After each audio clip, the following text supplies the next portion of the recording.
बहुत समय पहले की बात है। घने जंगल में एक विशाल और ताकतवर शेर रहता था।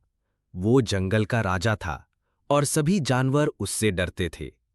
शेर अपने दिन का अधिकांश समय आराम करने और शिकार करने में बिताता था। एक दिन सुबह सुबह शेर शिकार की तलाश में निकला। जंगल में वो इधर उधर घूम रहा था कि अचानक उसके पैर जमीन पर रखे एक शिकारी के जाल में फंस गए। जाल बहुत मजबूत था और जैसे ही शेर उसमें उलझा, रस्सियां कस गईं। शेर ने पूरी ताकत से बाहर निकलने की कोशिश की। वो जोर जोर से दहाड़ने लगा, अपने पंजों से रस्सियां तोड़ने की कोशिश की, लेकिन जाल इतना मजबूत था कि उसकी ताकत भी बेकार साबित हुई। समय बीतता जा रहा था और शेर थक चुका था। आखिरकार शेर ने मदद के लिए एक जोरदार दहाड़ लगाई। उसकी दहाड़ पूरे जंगल में गूंज उठी। तभी झाड़ियों के बीच से एक छोटा सा चूहा बाहर आया।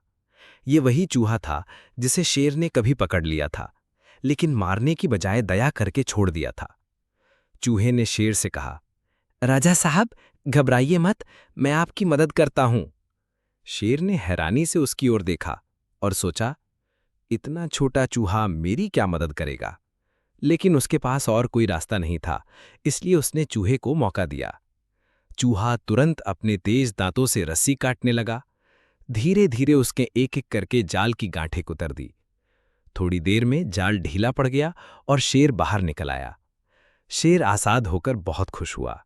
उसने मुस्कुराकर चूहे से कहा, आज तुमने ये साबित कर दिया कि छोटा हो या बड़ा, हर कोई किसी न किसी समय मददगार हो सकता है।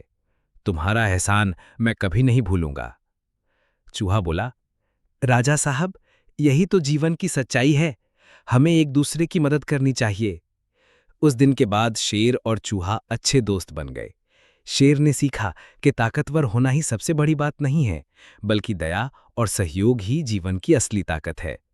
और इस तरह जंगल के सारे जानवर ये सीखने लगे कि छोटा या बड़ा कोई मायने नहीं रखता,